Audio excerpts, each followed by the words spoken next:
সকালে উঠেই ওর টিফিন জল রেডি করে দিয়েছি, আর এদিকে জামা প্যান্টও রেডি করে দিয়েছি। আর ছেলে এদিকে এতক্ষণে মুখ ধুতে গেল, মানে ঘড়িতে এখন বাজে 7টা বাজতে ঠিক 5, আর স্কুল টাইম 7টা 20। হ্যালো বন্ধুরা, নতুন একটা ভিডিওতে তোমাদের সকলকে স্বাগত জানাই আর শুভ সকাল জানাই সকলকেই।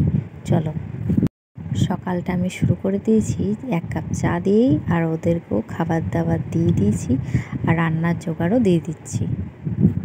এইদিকে আমি সবজিগুলো কিছু ভেজে নিচ্ছি। আমার কদিন ধরেই ঠাকুরের ভোগ খেতে ইচ্ছা করছিল, সেজন্য আমি আজকে খিচুড়ি করছি আর ওদের সবার জন্য ভাতই করছি, আর সব রকম কাটা বাটা ও রান্না দুজন মিলেই একসাথে করে নিলাম, নাহলে একা হাতে ও তো পারবে না। মেয়েটার সাথে অনেকটাই হেল্প করার চেষ্টা করি, আর সারাটা দিন বসে করবোটাই বাকি। যাই হোক, আজকে ঝিঙে পোস্ত আমাদের করেছি, গৌতমের জন্য পেঁয়াজ পোস্ত ভাজা। এদিকে কালকের মাছগুলো ভেজে নিয়েছে, আর মসুরির ডাল।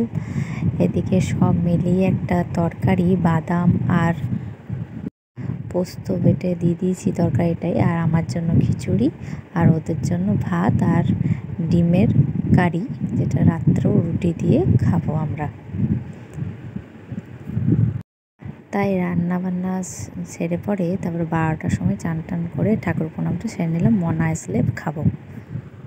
আমাদের খাওয়া দাওয়া কমপ্লিট হয়ে গেছে। হঠাৎই আমার মিষ্টি খেতে ইচ্ছা করলো, মানে দুপুরবেলাতে আমার ইচ্ছা করলো যে পাটিসাপটা খাওয়ার।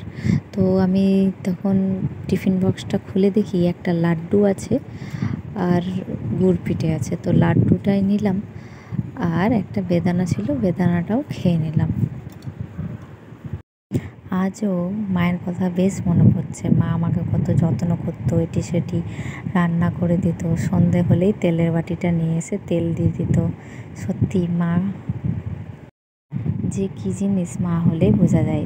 বিকেলবেলায় চা খাচ্ছি, হঠাৎই আমার মিঠু যা, মানে মেজো যা, দিয়ে গেল সিঙ্গারা আর ভেজিটেবল চপ। মনার জন্য একটু চপ রেখে দিলাম, বেশি জমে গেল চায়ের সাথে। এবার আমি ওর স্যার ম্যামের গিফটটা প্যাক করে নিচ্ছি। তারপর দেখি আমার বড়বাবুও আমার জন্য খোয়া ক্ষীর আর পপকর্ন এনেছে। বেশই টেস্টি ছিল মিষ্টিটা। প্রেগনেন্ট হওয়ার ফায়দা আছে, কি বলো? তো যাই হোক, আজকের মতন ভিডিওটা এই পর্যন্তই। দেখা হবে নতুন ভিডিও নিয়ে। টাটা।